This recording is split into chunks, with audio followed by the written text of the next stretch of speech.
പശ്ചിമേഷ്യ വീണ്ടും യുദ്ധത്തിലേക്ക് നീങ്ങുകയാണോ എന്ന സന്ദേഹമുയർത്തി ആക്രമണങ്ങൾ തുടരുകയാണ്. ഇറാനിലെ ഗോറു ഖെഷാം ദ്വീപുകളിൽ അമേരിക്ക ആക്രമണം നടത്തി. ഇരു സ്ഥലങ്ങളിലെയും റഡാർ, ഡ്രോൺ സംവിധാനങ്ങളെയാണ് ആക്രമിച്ചത് എന്ന് അമേരിക്കൻ സൈനിക കേന്ദ്രങ്ങൾ വ്യക്തമാക്കിയിട്ടുണ്ട്. ആക്രമണങ്ങൾക്ക് മറുപടിയായി കുവൈറ്റിലെ ഒരു സൈനിക കേന്ദ്രത്തിൽ ഡ്രോൺ, മിസൈൽ ആക്രമണങ്ങൾ നടത്തിയതായി ഇറാന്റെ IRGCയും വ്യക്തമാക്കി. ഇതിനിടെ തന്നെ ഇറാനുമായി നല്ലൊരു കരാറിൽ ഉടനെത്തുമെന്നാണ് അമേരിക്കൻ പ്രസിഡന്റ് ഡൊണാൾഡ് ട്രംപ് പറഞ്ഞിരിക്കുന്നത്. നിബന്ധനകൾ കടുപ്പിച്ചിട്ടുമുണ്ട് ട്രംപ്. എന്നാൽ അമേരിക്കൻ ആശയവിനിമയം മാത്രമേ നടന്നുള്ളൂ എന്നും കരാറിനെ കുറിച്ച് ഒരു സംസാരവും ഉണ്ടാകുന്നില്ല എന്നുമാണ് ഇറാൻ വിദേശകാര്യമന്ത്രി അബ്ബാസ് അരാക്ചി പറഞ്ഞിരിക്കുന്നത്. കരാറിൽ എത്തിയെന്ന് അമേരിക്കയും ഇല്ലെന്ന് ഇറാനും പറയുന്നതാണ് ആഴ്ചകളായി ലോകം കാണുന്നത്.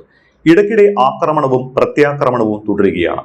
40 ദിവസം യുദ്ധം ചെയ്ത ശേഷമാണ് വെടിനിർത്തൽ ഉണ്ടായത്. കരാറിൽ എത്താറായപ്പോൾ അമേരിക്ക 2 തവണ ഇറാനെ ആക്രമിച്ചു. കടലിൽ മൈനുകൾ സ്ഥാപിക്കാൻ ശ്രമിച്ചെന്ന പേരിലും ഹോർമുസ് കടലിടുക്ക് ഭാഗത്തുള്ള അമേരിക്കൻ സൈനികരുടെ രക്ഷയ്ക്ക് എന്ന പേരിലുമാണ് അമേരിക്ക ഇറാന് നേരെ ആക്രമണം നടത്തിയത്. ഇതിന് മറുപടിയായി കുവൈറ്റിലെ അമേരിക്കൻ കേന്ദ്രത്തിൽ ഇറാൻ തിരിച്ചും ആക്രമണം നടത്തി. അമേരിക്കയുടെ വിലപിടിപ്പുള്ള MQ-9 റീപ്പർ ഡ്രോണുകളെ 2 തവണയായി ആക്രമിച്ചു. 280 കോടി രൂപയുടെ MQ-9 റീപ്പർ ഡ്രോണിനെ മുൻപും ഇറാൻ തകർത്തിട്ടുണ്ട്. കൂടാതെ തങ്ങളുടെ വ്യോമാതിർത്തി ലംഘിക്കാൻ ശ്രമിച്ച അമേരിക്കയുടെ അത്യാധുനിക F-5 യുദ്ധവിമാനത്തിന് നേരെയും RQ-4 എന്ന രഹസ്യാന്വേഷണ ഡ്രോണിന് നേരെയും വെടിവെച്ചതായും ഇതേ തുടർന്ന് അവയ്ക്ക് പിന്തിരിയേണ്ടി വന്നതായും IRGC അവകാശപ്പെട്ടിരുന്നു. US-ന്റെ അത്യാധുനിക ഡ്രോണായ MQ-1 പ്രൊഡക്ടറിനെയും വെടിവെച്ചിട്ടു. പ്രാദേശിക സമുദ്രാർത്ഥി ലംഘിച്ചു എന്നാരോപിച്ചാണ് $50 ലക്ഷം മൂല്യമുള്ള MQ-1 പ്രൊഡക്ടർ ഡ്രോണിനെ തകർത്തത് എന്ന് IRGC പറയുന്നു. അത്യാധുനിക മിസൈൽ പ്രതിരോധ സംവിധാനം ഉപയോഗിച്ചാണ് ഇത് തകർത്തത് എന്നും IRGC വെളിപ്പെടുത്തിയിട്ടുണ്ട്. ക്രൂസ് മിസൈലുകൾ തൊടുക്കാൻ ശേഷിയുള്ള അത്യാധുനിക അതിവേഗ ബോട്ടായ 27 റജബും ഡ്രോണുകളെ തകർക്കാനുള്ള പ്രത്യേക സംവിധാനവും ഇതിനിടയിൽ തന്നെ ഇറാൻ ഒരുക്കിയിട്ടുമുണ്ട്. ആദ്യം MQ-9 റീപ്പർ ഡ്രോൺ വെടിവെച്ചിടാനുള്ള പുതിയ വ്യോമ പ്രതിരോധ സംവിധാനത്തെ ഒന്ന് പരിചയപ്പെടാം. 27 മണിക്കൂറിലധികം സമയം പ്രവർത്തിക്കാൻ കഴിയുന്ന ഡ്രോണാണ് MQ-9 റീപ്പർ. 50,000 അടി ഉയരത്തിൽ നിന്ന് ഭൂമിയിലെ ദൃശ്യങ്ങൾ കൃത്യമായി പകർത്താൻ ഇതിന് കഴിയും. ഡ്രോണിന്റെ സാധ്യത ആദ്യമായി പരീക്ഷിക്കപ്പെട്ടത് 2015-ലാണ്. 11 വർഷം മുൻപ് സിറിയയിലെ ഇസ്ലാമിക് സ്റ്റേറ്റ് അഥവാ IS ഭീകരരായ 2 പേരെ റീപ്പർ ഡ്രോൺ ഉപയോഗിച്ച് കണ്ടെത്തുകയും വധിക്കുകയും ചെയ്തിരുന്നു. ഇപ്പോൾ അതേ ഡ്രോൺ ഇറാനിലെ തന്ത്രപ്രധാനമായ പ്രദേശങ്ങളുടെ ചിത്രം യുണൈറ്റഡ് സ്റ്റേറ്റ്സ് സെൻട്രൽ കമാൻഡ് അഥവാ സെൻകോമിന് അയച്ചു കൊടുക്കുന്നുണ്ട്. ഒരു യുദ്ധവിമാനത്തെക്കാൾ അപകടകാരിയായാണ് ഇറാൻ MQ-9 റീപ്പർ ഡ്രോണിനെ കാണുന്നത്. അതുകൊണ്ട് തന്നെ ഈ ഡ്രോണിനെ നിരന്തരം ആക്രമിക്കാനുള്ള പദ്ധതി വികസിപ്പിക്കുകയായിരുന്നു ഇറാൻ. ഹോർമുസ് കടലിടുക്കിന് സമീപമാണ് ശത്രു ഡ്രോണുകളെ വെടിവെച്ചിടാൻ പുതിയ വ്യോമ പ്രതിരോധ സംവിധാനം ഇറാൻ വിന്യസിച്ചത്. ഹോർമുസ് കടലിടുക്കിലെ ഖെഷൻ ദ്വീപിന് സമീപം അറഷ് കമാൻഗർ എന്ന് പേരിട്ടിരിക്കുന്ന സംവിധാനം ഉപയോഗിച്ച് ഡ്രോണിനെ വെടിവെച്ചതായി ഇറാൻ മാധ്യമങ്ങൾ പറയുന്നു. തദ്ദേശീയമായി വികസിപ്പിച്ചെടുത്തതാണ് എന്ന് ഇറാൻ പറയുന്നുണ്ട് എങ്കിലും അതിന് ചൈനയുടെയും റഷ്യയുടെയും സഹായം കിട്ടിയിട്ടുണ്ടാകണം. ഇറാനും മധ്യേഷ്യയും തമ്മിലുള്ള അതിർത്തി വരയ്ക്കാൻ അമ്പെയ്തതായി നാടോടി കഥകളിൽ വിവരിക്കുന്ന ഒരു പേർഷ്യൻ പുരാണ നായകന്റെ പേരിലാണ് പുതിയ ഇന്റർസെപ്റ്റർ സിസ്റ്റം അറിയപ്പെടുന്നത്. ഇറാനിയൻ ഇതിഹാസ കഥാപാത്രമായ അരാഷിന്റെ പേരിലാണ് ഈ സംവിധാനം. മിഡിൽ ഈസ്റ്റിൽ മാസങ്ങളായി നടക്കുന്ന വെടിനിർത്തലിനിടയിലും അമേരിക്കൻ ഇസ്രായേലി ആക്രമണങ്ങളെ ചെറുക്കാൻ ഇറാൻ സൈനിക ശേഷി നിലനിർത്തിയിട്ടുണ്ട് എന്നാണ് ഇതിനർത്ഥം. രാജ്യത്തിന്റെ വ്യോമാതിർത്തിയും സമുദ്രാതിർത്തികളും സംരക്ഷിക്കാനുള്ള ഓപ്പറേഷന്റെ ഭാഗമായാണ് MQ-9 റീപ്പർ ഡ്രോണിനെ വെടിവെച്ചത് എന്ന് ഇറാനിയൻ മാധ്യമങ്ങൾ പറയുന്നു. പക്ഷേ പുതിയ ഇന്റർസെപ്ഷൻ സംവിധാനത്തെക്കുറിച്ചുള്ള ഇറാന്റെ അവകാശവാദത്തെ ഒരു സ്വതന്ത്ര ഏജൻസിയോ മാധ്യമങ്ങളോ സ്ഥിരീകരിച്ചിട്ടില്ല. ഇറാനിയൻ അവകാശവാദം എത്രത്തോളം ശരിയാണ് എന്ന ചോദ്യം പലരും ഉന്നയിക്കുന്നുമുണ്ട്. ചില പ്രതിരോധ വിദഗ്ധർ സംശയത്തോടെയാണ് ഈ അവകാശവാദത്തെ കാണുന്നത്. സ്വതന്ത്രമായി പരിശോധിക്കാൻ കഴിയാത്ത തരത്തിലുള്ള കാര്യങ്ങൾ പരസ്യപ്പെടുത്തുന്നത് ഇറാനിയൻ ഉദ്യോഗസ്ഥരുടെ ഒരു ശീലമാണ് എന്ന് ഇവർ പറയുന്നു. എന്നാൽ ഇറാൻ മുന്നോട്ട് വെച്ച ആശയം വിശ്വസനീയമാണ്. കാരണം ഡ്രോണുകളെയും വിമാനങ്ങളെയും തകർക്കാൻ രൂപകൽപ്പന ചെയ്തിരിക്കുന്ന വില കുറഞ്ഞ പ്രതിരോധ സംവിധാനങ്ങളിൽ ഇറാൻ വൻതോതിൽ നിക്ഷേപം നടത്തിയിട്ടുണ്ട്. ആഭ്യന്തരമായി ഇവ നിർമ്മിക്കുന്നുമുണ്ട്. അപ്പോൾ എന്താണ് അരാഷ് കമാൻഗർ പ്രതിരോധ സംവിധാനം? നേരത്തെ സൂചിപ്പിച്ച പോലെ ഇറാനും മധ്യേഷ്യയും തമ്മിലുള്ള അതിർത്തി വരയ്ക്കാൻ അമ്പെയ്തതായി നാടോടി കഥകളിൽ വിവരിക്കുന്ന പേർഷ്യൻ പുരാണ നായകൻ അറഷ് കമാൻഗർ എന്ന അമ്പെയ്ത്ത് വിദഗ്ധന്റെ പേരിലാണ് പുതിയ ഇന്റർസെപ്റ്റർ സിസ്റ്റം അറിയപ്പെടുന്നത്. അറാഷ് ഇ കമാൻഗർ ഇന്റർസെപ്ഷൻ ഒരു പുതിയ വിപ്ലവകരമായ ആയുധമായിരിക്കില്ല, മറിച്ച് കുറഞ്ഞ ചെലവിലുള്ള വ്യോമ പ്രതിരോധത്തിൽ മറ്റൊരു ചുവടുവെപ്പാണ്.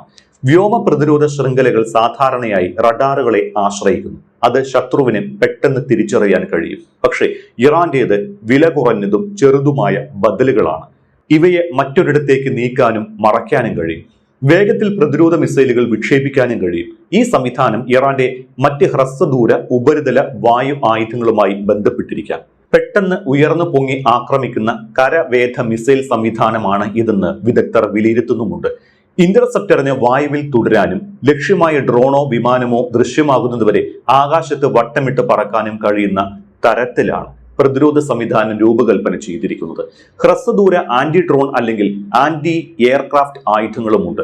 നിർമ്മിക്കാനും മാറ്റിസ്ഥാപിക്കാനും ഇത് എളുപ്പമാണ്. നിരീക്ഷണം പ്രാഥമിക ലക്ഷ്യമാക്കി സാവധാനത്തിൽ സഞ്ചരിക്കുന്ന MQ-9 റീപ്പർ പോലുള്ള ഡ്രോണുകൾ ഇറാനിയൻ പ്രതിരോധ സംവിധാനത്തിന് എളുപ്പമുള്ള ലക്ഷ്യമാണ്. ഇറാൻ ആക്രമിച്ച മറ്റൊരു അത്യാധുനിക ഡ്രോണാണ് അമേരിക്കയുടെ MQ-9 പ്രൊഡേറ്റർ.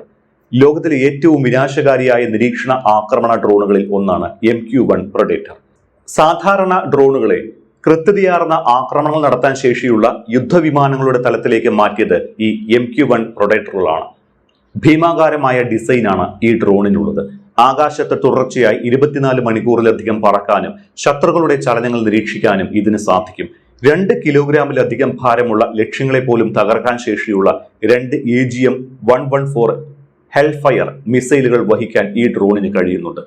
രാത്രിയിലും പകലും ഒരുപോലെ വ്യക്തമായ ദൃശ്യങ്ങൾ നൽകാൻ സാധിക്കുന്ന ഇലക്ട്രോ ഒപ്റ്റിക്കൽ ഇൻഫ്രാറെഡ് സെൻസറുകൾ ഇതിലുണ്ട്. ഇത് തത്സമയ ദൃശ്യങ്ങളും വിവരങ്ങളും സൈനിക കമാൻഡർമാർക്ക് കൈമാറുന്നു. അഫ്ഗാനിസ്ഥാൻ, ഇറാഖ്, പാകിസ്ഥാൻ, യമൻ തുടങ്ങിയ സംഘർഷ മേഖലകളിൽ US സൈന്യത്തിന്റെ പ്രധാന ആയുധമായിരുന്നു MQ-1. സ്വന്തം പൈലറ്റുമാരുടെ ജീവൻ അപകടത്തിലാക്കാതെ ശത്രുക്കളെ വകവരുത്താൻ US ഉപയോഗിച്ചിരുന്ന പ്രധാന മാർഗമായിരുന്നു ഇത്. അതും ഇപ്പോൾ ഇറാന്റെ പ്രഹരം ഏറ്റുവാങ്ങുന്നു. US-നെയും ഇസ്രയേലിനെയും കടലിൽ നേരിടാനാണ് 27 റജബ് എന്ന അതിവേഗ ആക്രമണ ബോട്ട് ഇറാൻ സജ്ജമാക്കിയത്. കടലിൽ അതിവേഗ ആക്രമണങ്ങൾ നടത്താൻ ശേഷിയുള്ളതാണ് 27 റജബ്. മണിക്കൂറിൽ ഏകദേശം 185 കിലോമീറ്റർ വേഗത്തിൽ സഞ്ചരിക്കാൻ ഈ ക്രാഫ്റ്റിന് സാധിക്കും.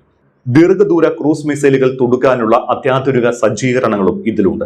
ഇറാന്റെ സമുദ്ര പ്രതിരോധ രംഗത്തെ പുതിയ കരുത്തിന്റെ പ്രതീകമായാണ് ഈ യുദ്ധക്കപ്പലിനെ സൈന്യം വിശേഷിപ്പിക്കുന്നത്. നാവിക കരുത്ത് വർദ്ധിപ്പിച്ച് സമുദ്ര അതിർത്തികളിൽ വ്യക്തമായ മേധാവിത്വം ഉറപ്പിക്കാൻ ഇറാൻ ശ്രമിക്കുകയാണ് എന്നാണ് ഇതിൽ നിന്ന് മനസ്സിലാകുന്നത്. ഇറാൻ വിവിധ തരത്തിലുള്ള മിസൈൽ രൂപകൽപ്പനയിൽ സ്വയം പര്യാപ്തത നേടിയിട്ടുണ്ട്. ഉക്രൈനെ പോലെ യുദ്ധത്തിന്റെ സാമ്പത്തിക ശാസ്ത്രം മാറ്റുന്നതിലും ഇറാന് മിടുക്കുണ്ട്. വില കുറഞ്ഞതും ലളിതവുമായ ഇറാന്റെ സംവിധാനങ്ങൾക്ക് കൂടുതൽ സങ്കീർണമായ സംവിധാനങ്ങളെ അപകടത്തിലാക്കാൻ കഴിയും. ഉദാഹരണത്തിന് താരതമ്യേന വില കുറഞ്ഞ് പെട്ടെന്ന് ഉൽപ്പാദിപ്പിക്കാവുന്ന ഷാഹെഡ് ഡ്രോണുകൾ. ഇവയുടെ തുടർച്ചയായ ഉപയോഗം ഏത് ദീർഘകാല സംഘർഷത്തിലും ഇറാന് ദീർഘകാല സാമ്പത്തിക നേട്ടം നൽകും. ആയുധങ്ങൾക്കായി വലിയ പണം ചെലവാക്കാനില്ലാത്ത ഇറാൻ അമേരിക്കയുടെയും ഇസ്രായേലിന്റെയും വില കൂടിയ ആയുധങ്ങളെ തകർക്കാൻ തീരെ വില കുറഞ്ഞ വസ്തുക്കൾ കൊണ്ടുണ്ടാക്കുന്ന ആയുധങ്ങളാണ് ഉപയോഗിക്കുന്നത്. മറ്റൊരു അർത്ഥത്തിൽ പറഞ്ഞാൽ ഇറാന്റെ വില കുറഞ്ഞ ഡ്രോണുകളെ തടയാൻ വിലപിടിച്ച ആയുധങ്ങളാണ് അമേരിക്കയ്ക്കും ഇസ്രായേലിനും ഉപയോഗിക്കേണ്ടി വരുന്നത്. കണക്ക് നോക്കിയാലും ഇത് വ്യക്തമാണ്. 40 ദിവസം യുദ്ധം ചെയ്ത അമേരിക്കയുടെ ചെലവ് 2.25 ലക്ഷം കോടി രൂപയാണ്. ഇറാന്റെ യുദ്ധച്ചെലവിന്റെ കണക്ക് ലഭ്യമല്ല. പക്ഷേ അമേരിക്കയുടേതിന്റെ 4/1 പോലും വരില്ല എന്ന് ഉറപ്പാണ്. ഇറാന്റെ യുദ്ധത്തെ സൂക്ഷ്മമായി വിലയിരുത്തുന്ന പ്രതിരോധ വിദഗ്ധരുടെ വിലയിരുത്തൽ പ്രകാരം ഇറാൻ പഴയതിലും ശക്തി പ്രാപിച്ചിരിക്കുകയാണ്. ഇറാന്റെ പല മിസൈലുകളും യുദ്ധത്തിൽ ഉപയോഗിക്കപ്പെട്ടിട്ടില്ല. 40 ദിവസം യുദ്ധം നടന്നപ്പോഴും വില കുറഞ്ഞ ഡ്രോണുകളും മിസൈലുകളുമാണ് ഇറാൻ ഗൾഫ് രാജ്യങ്ങളിലെ അമേരിക്കൻ സൈനിക കേന്ദ്രങ്ങളിലേക്കും ഇസ്രായേലിലേക്കും അയച്ചത്. അത് കണ്ടിട്ടാകണം ഇറാന്റെ മിസൈലുകളെ ചാമ്പലാക്കിയെന്ന് അമേരിക്കൻ പ്രസിഡന്റ് ഡൊണാൾഡ് ട്രംപ് വീമ്പിളക്കിയത്. എന്നാൽ വെടിനിർത്തൽ ശരിക്കും ഇറാന് അനുഗ്രഹമായിട്ടുണ്ട്. യുദ്ധമില്ലാതിരുന്ന 1.5 മാസം കൊണ്ട് ഇറാൻ യുദ്ധം തുടങ്ങുമ്പോഴത്തേതിലും ശക്തമായി എന്നാണ് ഇപ്പോൾ വരുന്ന റിപ്പോർട്ടുകൾ. ദ്രുതഗതിയിൽ 10,000-കണക്കിന് ഡ്രോണുകൾ അസംബിൾ ചെയ്തു, മിസൈലുകൾ തയ്യാറാക്കി. റഷ്യയിലും ചൈനയിൽ നിന്ന് ആയുധങ്ങൾ എത്തിച്ചുവെന്നും റിപ്പോർട്ടുകളുണ്ട്. കാസ്പിയൻ കടൽ വഴി റഷ്യയിൽ നിന്ന് ആയുധങ്ങൾ വേഗത്തിലെത്തിച്ചു. മുമ്പ് USSRന്റെ ഭാഗമായിരുന്ന പിന്നീട് സ്വതന്ത്ര രാജ്യങ്ങളായ അസർബൈജാൻ, തുർക്ക്മെനിസ്ഥാൻ പോലുള്ള രാജ്യങ്ങൾക്കും റഷ്യയ്ക്ക് മാത്രമാണ് കാസ്പിയൻ കടലിൽ നിയന്ത്രണമുള്ളത്.